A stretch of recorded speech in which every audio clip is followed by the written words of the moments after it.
All right, we're back. This is Matt with MS Partners LLC. Have you ever found the perfect piece of land, called the county, they told you, yes, you could put a manufactured home on that property. You buy the land only to discover later that, well, you can't. How is that possible?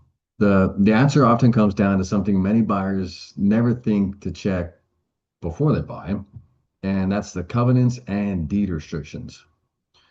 If you're buying vacant land, especially if you're planning to build, place a manufactured home, or even have animals, this video is something you probably don't want to miss.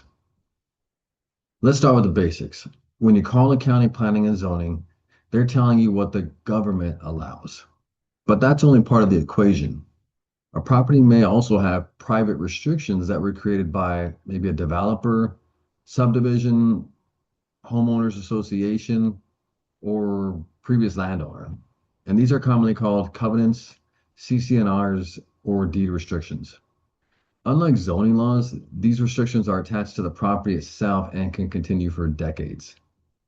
So that means it's entirely possible that the county they'll say, yes, you could put a manufactured home, but the recorded deed restrictions say no manufactured homes of any kind.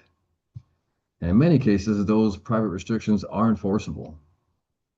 Manufactured homes, that's just one example. So I've seen deed restrictions that prohibit things like living in an RV permanently on the residence, raising livestock, horses, chickens, commercial businesses, certain fence types, even metal buildings, tiny homes, short-term rentals.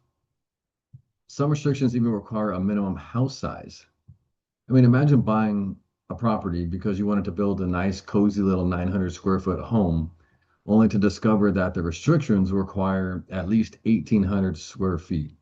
So that would probably be quite a shocker. Or, I mean, maybe you wanted a dream home where you can have a few horses, and enjoy country living, but the deed restrictions prohibit livestock entirely. So these are expensive surprises that could have been avoided. The good news is that you can research these before you buy. Here are a few places to start. First, ask the seller directly. And don't just ask them, hey, are there any restrictions? You want to be specific. You want to ask, are there any recorded covenants, CCNRs, deed restrictions, or HOA rules affecting this property? And second, check the county recorder or county clerk's office. Not the planning and zoning, but the actual recorder. So many counties have recorded documents available online, or you can actually call them and request copies. Third, if the property is in a subdivision, ask for a complete copy of the subdivision restrictions. And finally, if you're working with a title company, which I always recommend, ask whether they found any recorded restrictions during their title search. You want to ask them, did you find any covenants, any CCNRs, any deed restrictions? And typically they'll find these for you. So spending a little extra time before closing, it could save you thousands of dollars and a lot of frustration. I mean, vacant land can be an incredible investment, but it's very different from buying a house. Just because the county says something is allowed doesn't necessarily mean you can do it.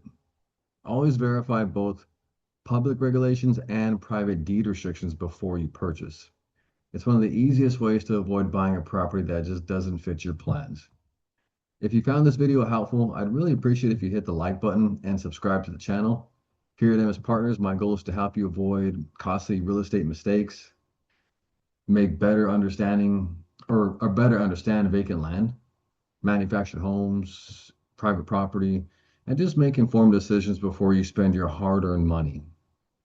If there's a land topic maybe that you'd like me to cover in future videos, leave it in the comments below. Thank you for watching. See you next time.